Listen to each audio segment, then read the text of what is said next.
All right. So we use Google Maps, we use Waze to make sure we find our way where we're going, right? But what about for your soul? What about for your personal journey and for your life? What do you use as your way of knowing where to go and how to get there? I think America is great, and most of the countries and companies that are great, it's because they have a constitution or a culture that is more or less unbendable, right? It is like, this is how we roll. This is what we do. And you're either in or you're out. And I think that's what makes it so powerful. And I remember decades ago, I've talked about this in past podcasts. I sat down and I said, like, I don't like the way my life started. What am I going to do? How am I going to make it better? I kind of need my own personal constitution.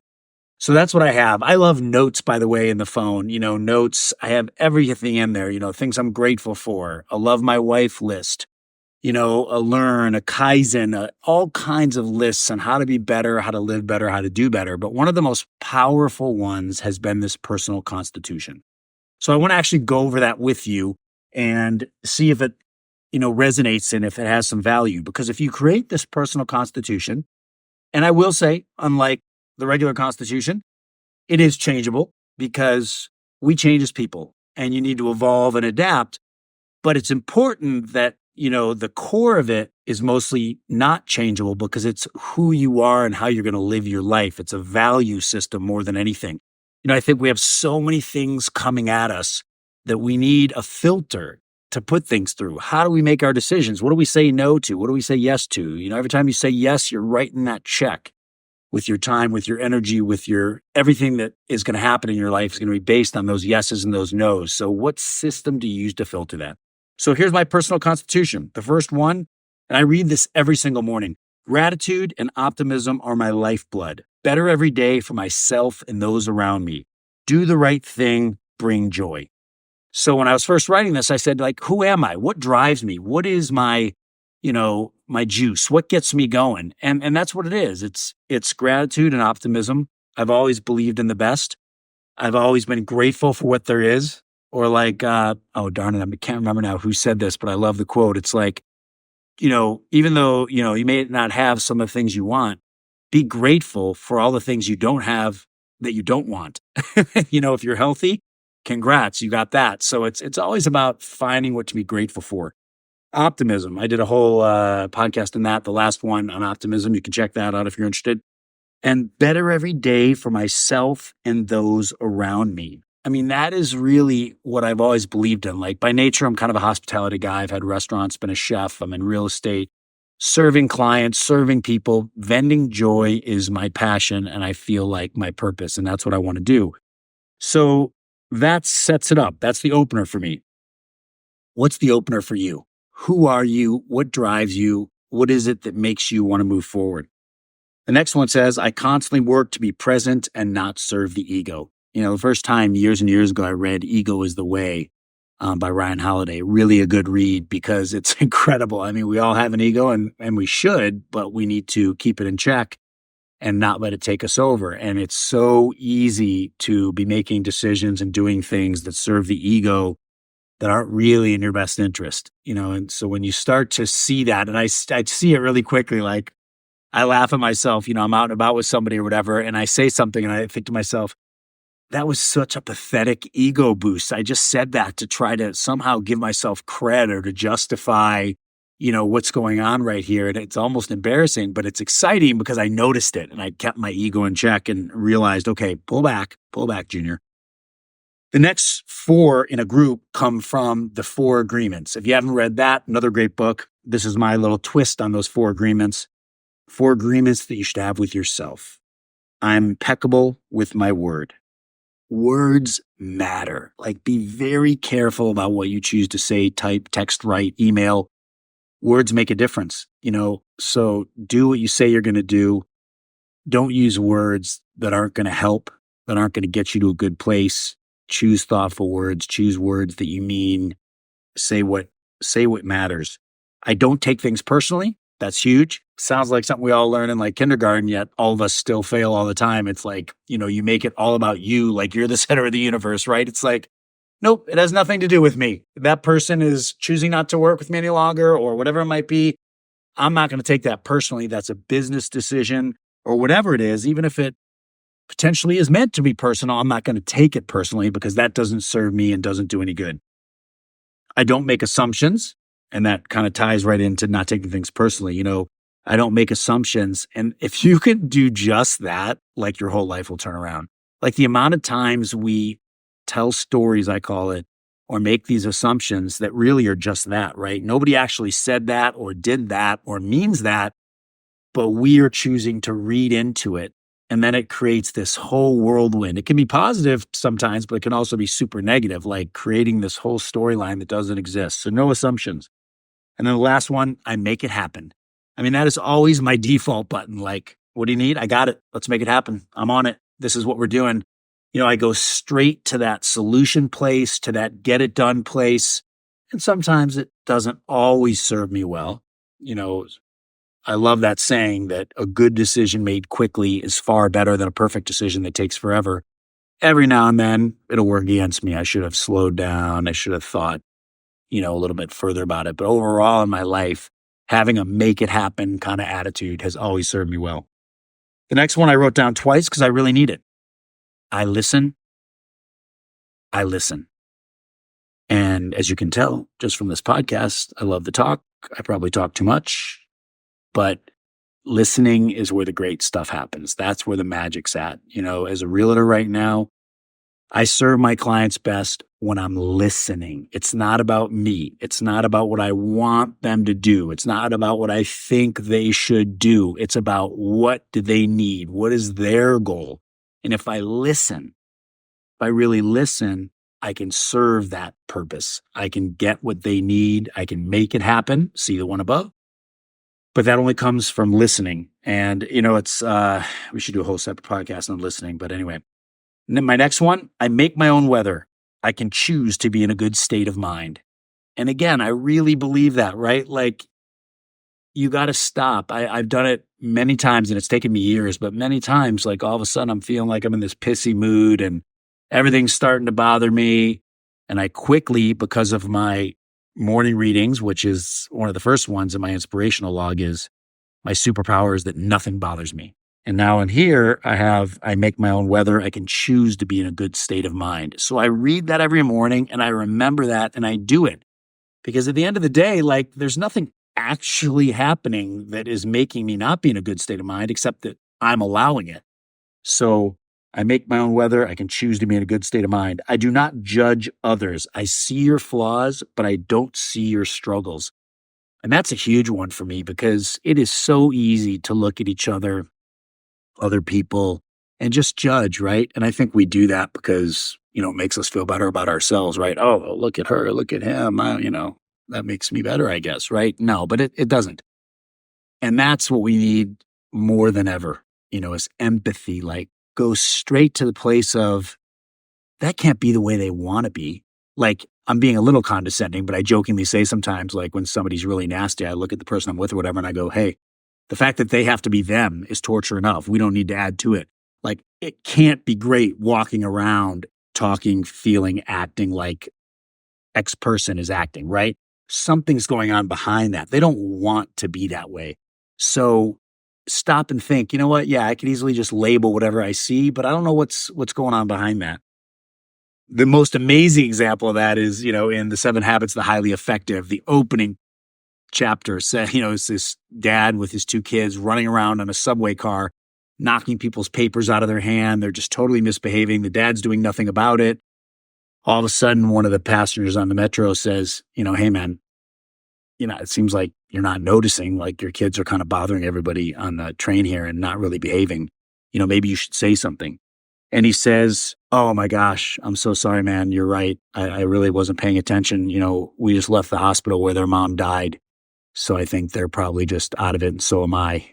And, of course you can imagine the guy's like, oh, that was like this screaming example of don't judge because you don't know what else is going on. I assume the best in all people and all situations. And again, you could say this is kind of Pollyanna or whatever, but I believe in it. Like it just feels better. And if you want to be selfish, you'll probably get more and it'll serve you better.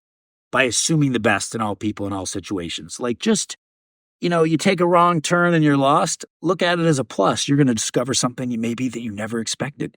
You know, somebody's got something going on. I'm going to assume that, like, again, like I said a second ago, that they have something else happening in their life and it's not about me. And that if I just be there for them and support them, it'll all work out. I am the proud example for my children. That's a big one for me too. I'm a proud example for my children. I always said, I wrote this way before I had kids, but I want to always be that proud example. Like, so you need a filter to put things through. It could be just that one simple thing. If my kids knew about this, if my kids saw me doing this, my kids were watching, would they be proud? I do not sacrifice my true self for my self image. And it was really wild. Like, I'm covered in tattoos now. T-shirt is usually my outfit, some jewelry. When I started in real estate in 2001, it's like I'd come from being, in the kitchens full time as a chef, where it was a chef jacket, clogs, and it was always casual. And then I got into real estate and I thought, well, geez, I better have a suit on because I'm selling houses and other realtors are wearing suits. And I was sacrificing my true self for what I thought, the world needed to see. If you're going to be a realtor out of the Beverly Hills office, you better look like, that, whatever that means. And I no longer do that. It's like, I'm just not going to sacrifice my true self. I'd rather have you not like me for exactly who I am than like me for somebody I'm not. And that's really important to me. I am a husband and father first. I love and cherish my family, and that is my guiding light.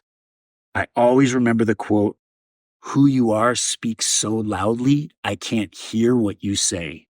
I remember reading that quote like 20 years ago, and I loved it because all you parents out there, that's really it, right? We can talk about all the right things to do and what it means to be a good person and everything else.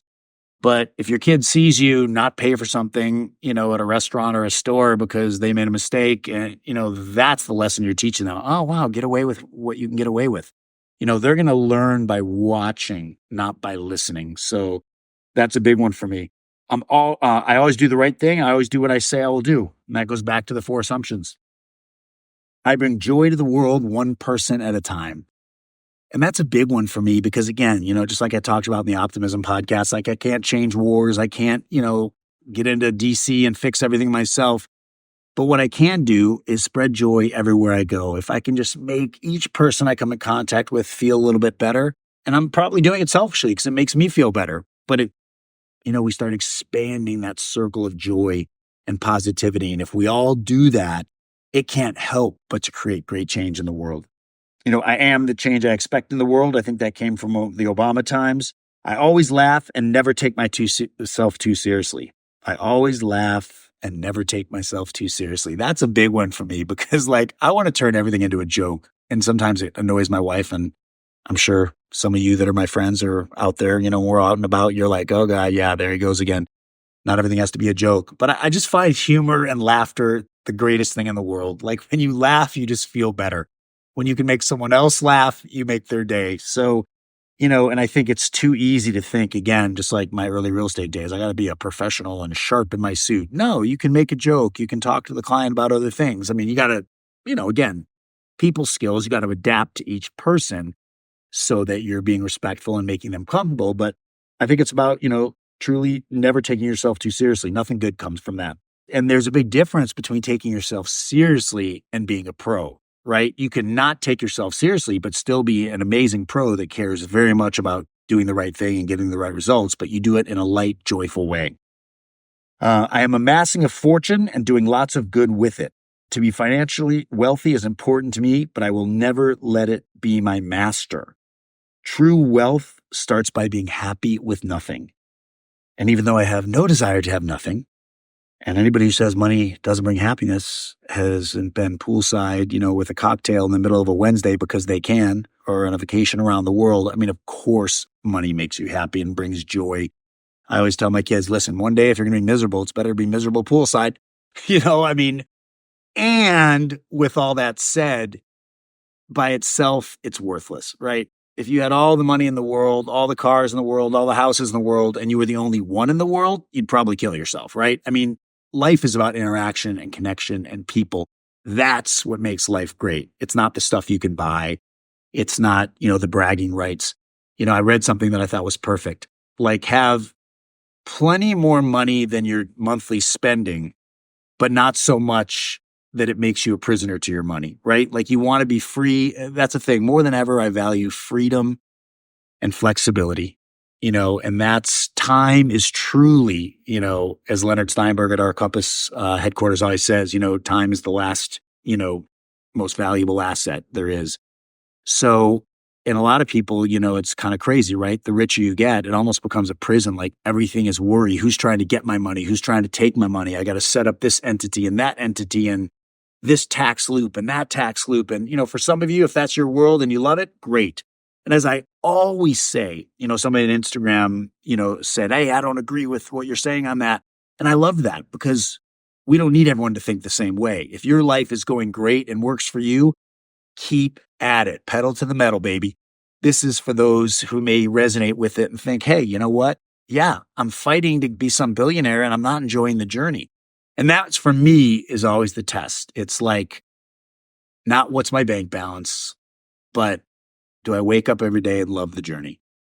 And am I, wanting what I have more than trying to have what I want? And I think if you're doing those things, you've got, money in perspective. Because to me, the richest person in the world is the one that loves their life. I mean, that should really be the litmus test. I love my life. And if you can say that, you're as rich as it gets. I take care of myself so that I can always take care of others. This means exercising sufficiently, eating properly, doing everything in moderation, and always expanding my mind. This is a really important one to myself. So again, I'm going through my life, I'm doing my business, I'm saying yes and no to different things. These are all filters that everything has to pass through. Is this decision I'm about to make? Is this business I'm going to do? Is this property I'm going to buy? Whatever it is, am I going to be able to expand my mind? Am I going to be able to do things in moderation? Am I going to have the time to exercise? Am I going to be having the time to take care of others? These are the things that matter to me. So that's how I filter what I decide to do with my time. My body is healing every day. My immune system is stronger every day. I added those two about 5 years ago. I got a full knee replacement after having 2 other ACL surgeries, 3 ACL surgeries. I had a hip replacement. Yep, I know I don't exactly look young, but I don't look like I'm 80. And that's, the surgeries I've had. But I don't have any regrets because, again, I got almost had my 3rd degree black belt in Taekwondo.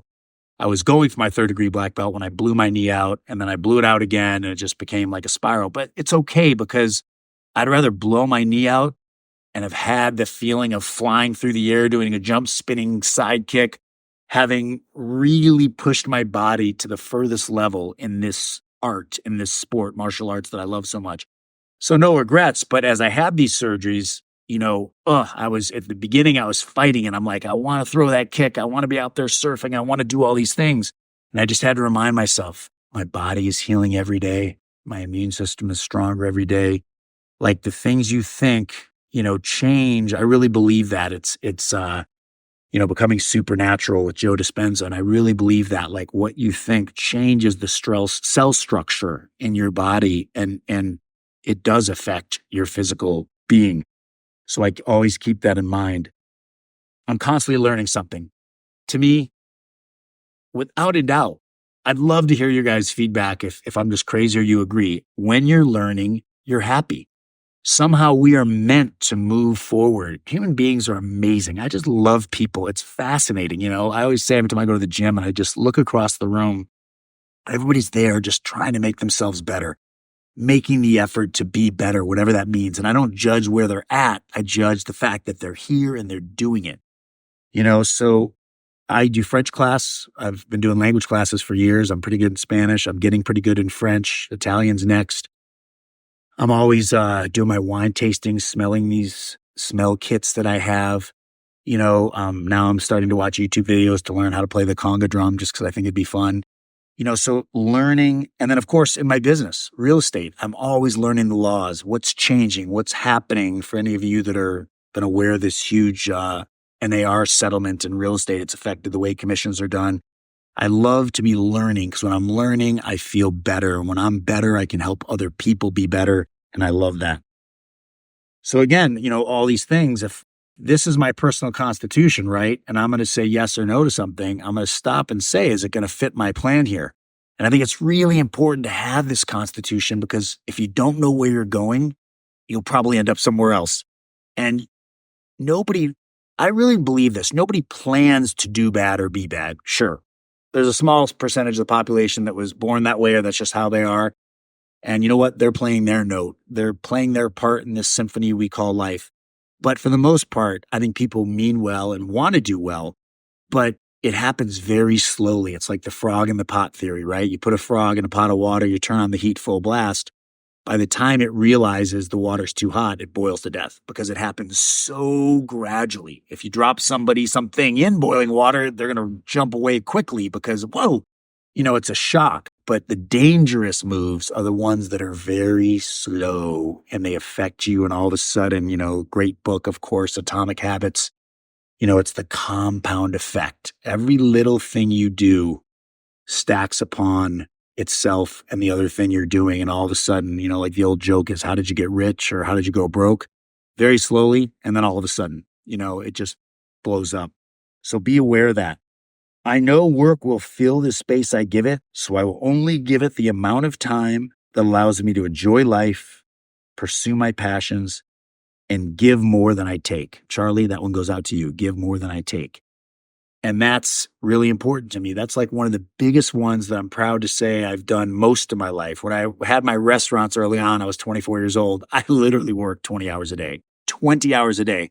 And I had so much energy, I'd be doing push-ups. We lived in a high-rise in San Francisco. I'd be doing push-ups at the elevator at 5 a.m. after 3 hours of sleep, because I wanted to get my exercise in before I got back to the restaurant and started chopping away and prepping away and cooking. So there was a period where I was building my restaurants that I was 6 days a week, 20 hours a day sometimes. But my version of balance was no matter what, I took Tuesdays off. And my amazing hot girlfriend, who is now the wife and woman of my dreams for almost 30 years, was always waiting for me on Tuesdays. So I didn't care if we were short-staffed. I didn't care if the restaurant burnt down. I said, sweep it up and call me in the morning because I'm not coming in. So that was my version of balance then, but I've only gotten better throughout my life. As a realtor, 24/7 is what most realtors do. But as my coach, Steve Shull, said for years, you know why realtors work 7 days? Because they won't work 5. If you really focus and you decide on what you need to get done, forget about business plans and long-term goals. No offense to all you planners out there, and some of you have to do that for your company or whatever. But I've never been into that for the last 10 years because I know that if I just focus on my actions, like I know that if I get up and do these 6 things every day, that I will be successful. And so far it's proving to work, so focus on the actions and not just, I'm going to make this much, or this is what's going to happen by 2032. But the irony is, check this out. I have these 2 napkins from Paris. Nadia, my wife, and I, one time was the first time we went like 25 years ago, and the other time was about 10 years ago. And we were having a drink, smoking a cigar, and in those days, smoking it, at the restaurant, because you were allowed to. And we wrote down these things that where we were going to be. 25 years ago, we said, here's where we'll be in 20 years. And then 10 years ago, we said, here's where we'll be in 10 years. And it's mind-blowing that we are there. We are almost totally there, except that I'm not speaking fluent Italian. So, and how we got there was just the actions that we take every day, not the focus on this big picture thing, but what do I need to do when I wake up today? So that's important, and you'll also work much more efficiently. I really believe that. I even think that's why COVID was the greatest thing ever, unfortunately, not for the people that were sick or terribly, died or whatever, but minus that, I think bosses realized people would get their stuff done on their own time in their own way. You don't have to micromanage them, right? And it was really a gift to let people have that freedom. And I'm a huge fan of that. If you say I'm only going to work 4 days a week, guess what? You'll get it done in 4 days. And if you won't, then you're not going to get it done in 7 either. That's the really important message. Like either you're willing to do what it takes or you're not. It's not about how much time you give it. I am peaceful. I just wrote that down. I am peaceful. That's always been there because I want to always remember that. That is a big one of my personal constitution. I want to feel peaceful. I want to feel like I'm a good person doing the right thing, making it happen. And I think it's hard to be peaceful if you're not. So that's an important one for me. I'm always grateful, but will never forget that I have earned it. I'm so worth it, and I will not let my need for validation define me. And that's a big disclose for me because it was a real wake up call when I was runner up in the next Food Network star back in like 2010. I remember every interview I did. I mean, I did it all. I was on Grill It with Bobby Flay, Chopped All Stars, Rachel Ray, Dr. Oz. I mean, you name it, I did it. And every time, I threw the first pitch out at the Dodgers, which I guess for you sports fans is a big deal. I was like, okay, I'll do it. I didn't even know what that meant. But, the incredible thing was I had this guy say to me one time in an interview, he's like, you seem too grateful. You know, do you not think you deserve to be here? I was like, whoa. And it's really true. I think I never got that love or attention from my mom. My dad was murdered when I was very young. My mom was a train wreck. Grandparents weren't around. On my dad's side, they were, and they were amazing. They were like our only savior. But I think I spent so much of my life, and even now, I think I do it. I think if you're a chef, if you're into service, hospitality, it's almost like that. You need to fill that void of like being appreciated. And I've worked through that. And that's why I wrote this one down. This one I added in 2010, I will not let my need for validation define me. I'm not going to do things to get approval. I'm going to be proud of what I've earned, do what I believe in, be grateful for what I have, and not need to explain anything. And then the last one I wrote in bold, my non-negotiable. So this is kind of like another way to sum it up and have a few filters, a few lenses to look through by category. So the first one is my children. Be the example, inspiration, and non-judgment. Be the example, inspiration, and non-judgment. Those are the criteria I use as a father. I want to inspire them. I want them to be excited and to see what they can accomplish in this world. I want to be a great example, and I don't want to judge them. It's not for me to decide what they do. I want them to have their best life, and trying to apply my criteria to them is not helpful or healthy. The mother of my children, woman of my dreams, always feels like the most special woman in the world. I will always love her for exactly who she is, not who I want her to be. And I added that last sentence about 5 years ago. We were going through some tough stuff, and it was a real wake-up call. Like, don't ever forget that. The person you're with, hopefully you married them for the right reason, or you're with them for the right reasons, and you fell in love with them for who they were. That's what made you excited about them, not because you wanted them to do things around the house this way or drive this way or spend money this way. You married them or you're with them for who they are, not who you want them to be. So I always keep that in mind. And I always say, does my wife feel cherished? Does she feel like the most special woman in the world? She deserves that, and I want her to have that. Physical. This sounds a little shallow and weird, but it's just one of those things I put down. I'll always have a six-pack and be able to do the splits. The splits came from martial arts. I was young. I couldn't even touch my knees, let alone my toes. So I started stretching like crazy. And then when I started martial arts, that was my goal. I got to be able to do the splits. So I've been able to do the splits since I was like 18 years old. And having a six-pack, it sounds so vain and silly, but the reason I put that was because I remember being a young guy and seeing all these 40-year-olds plus with this beer belly and, being out of shape. And I thought to myself, like, at what point are you supposed to stop caring about your physicality? And not because I want to be on the beach and impress anybody, although, it's not the worst thing in the world. But the truth is, to me, it's symbolic of your health and how you're living your life, right? If you've got a beer belly or whatever the thing is you want to point out, chances are that means something's not right. Either you're not exercising enough, you're not eating right. And you know what? Yeah, it's harder as you get older. That's why you got to keep being better every day. There's no such thing as stagnation. But those physical attributes are my litmus test to make sure I'm staying healthy, staying, in the place I want to be. Mental, mindset, and Kaizen.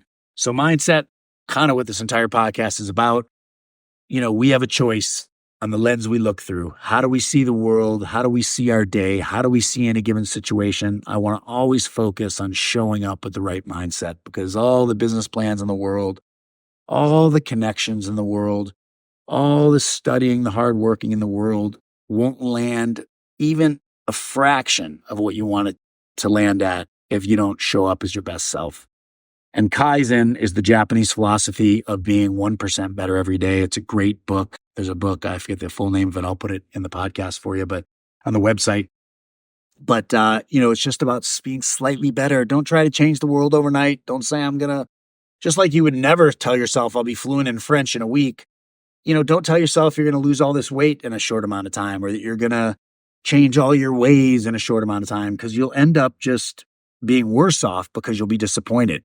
But if you can just be 1% better, 1% better every day, that's doable. And the compound effect of that is you're 37% better a year. Whatever that calculates to in 10 years, it's incredible. Financial. Very simply for me, a lot of people have a number. Once I have X, I'll be happy or I'll be retired or once I, da da da da. For me, it's just freedom. If I can get up and do what I want to do when I want to do it, go where I want to go, buy what I want to buy within reason, not talking about jets and, all that kind of stuff, but just in general, financial freedom to me is magic. And then the last one is spiritual. And we all have a different definition of that. But, for me, it's being present to manifest what I believe in, to not have any would have, should haves, or could haves, and amor fati. Not just believing in fate, which I don't fully believe in, but treating everything as it was supposed to happen. And when you do that, you stop fighting everything, right? Like just not only accept what is, but actually be excited about it because it means something. It's supposed to be part of your script in life. So that sums it up. I mean, every day I read this and I have my inspiration log, and in there I copy paste all kinds of quotes and sayings and things other people said. And it's just it's made my life amazing. And I really hope it can help yours. Think about starting your personal constitution. Just write down the first piece of it. And anybody who wants a copy of this, reach out to me and I'll email it to you. And I hope you have a beautiful day. Thanks for your time as always. Cheers.